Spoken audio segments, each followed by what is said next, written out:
PhD application या फिर आपने पीएचडी में एडमिशन ले लिया है, अगर नहीं लिया है या ले लिया है, इन दोनों केस में आई रिकमेंड कि आपको हमेशा जॉब अपॉर्चुनिटीज़ देखते रहना चाहिए।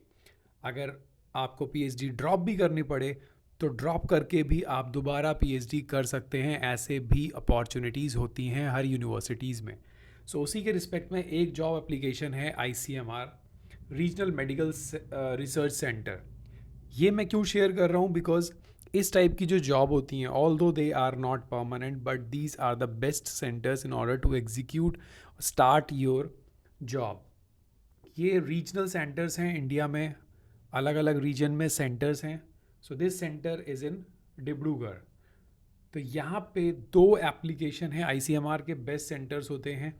यहाँ से सारे प्रोजेक्ट्स कोऑर्डिनेट होते हैं और रिसर्च हाई लेवल का होता है, पब्लिकेशन भी बहुत अच्छा होता है, बिकॉज इनका कोलैबोरेशन इंडिया में और अब्रॉड में सबसे बेस्ट जगह से होता है।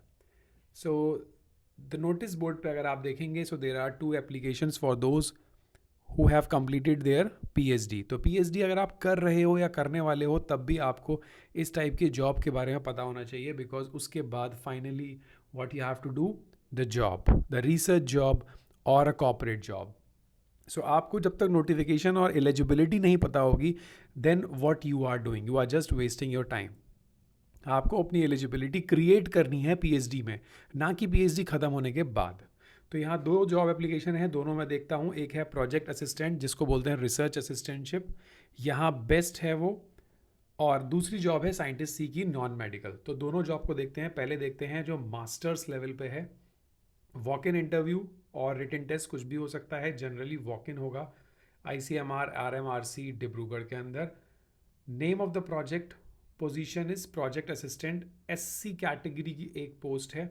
और उसमें क्या मांगा है, सिर्फ graduate in biochemistry, biotechnology, molecular biology with 3 years of experience. अगर आपने मास्टर्स नहीं किया है, बैचलर्स किया हुआ है और 3 साल का एक्सपीरियंस है, then you are eligible.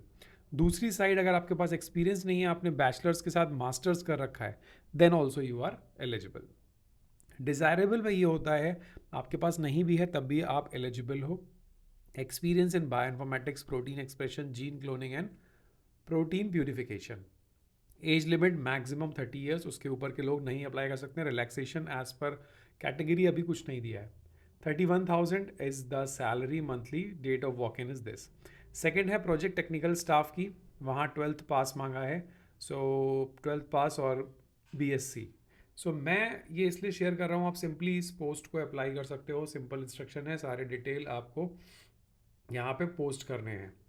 Proper तरीके से आपको अपने डॉक्यूमेंट्स को भेजना है, जस्ट इन ऑर्डर कि आपको स्क्रीनिंग और इंटरव्यू और रिटन टेस्ट में कोई भी प्रॉब्लम ना हो। सो ये वॉक इन है, आपको जाना पड़ेगा तुरंत। ऐसे पोस्ट में आपको ज़रूर देखना चाहिए, अगर as a experience, as a exposure, और उसके बाद पीएचडी अपॉर्चुनिटीज़ वहाँ से मिल जाती हैं। अब जो दूसरी है साइंटिस्ट सी की, उसको ज़रूर देख लेते हैं, बिकॉज पीएचडी अगर आप कर रहे हो तो उसके बाद इस टाइप की जॉब बेस्ट होती है। देखिए ऑनलाइन है।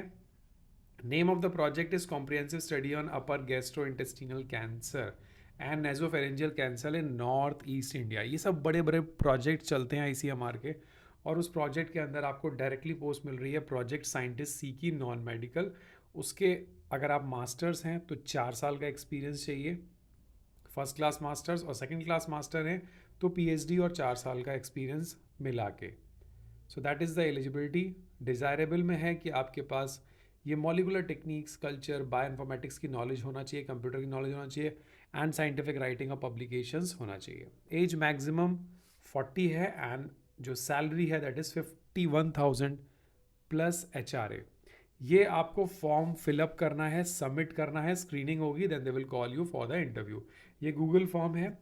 For 15th of March, before 15th of March up to 15th आप मानिए, लेट एप्लीकेशन सबमिट नहीं होगी। So please be careful. सारी चीज़ें, अपने डॉक्यूमेंट्स इस फॉर्म में अपडेट करना है, अपलोड करना है।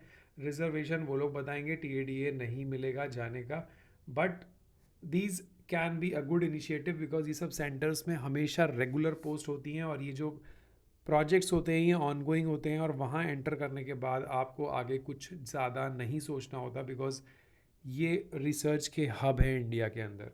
So if your research interest is matching, apply this post.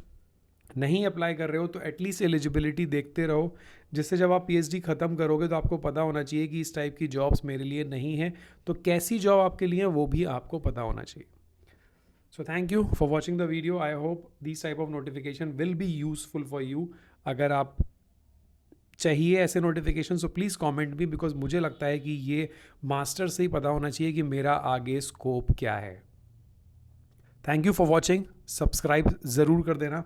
Telegram group पे कोई भी डाउट हो तो you can discuss me personally. Thank you. Have a nice day.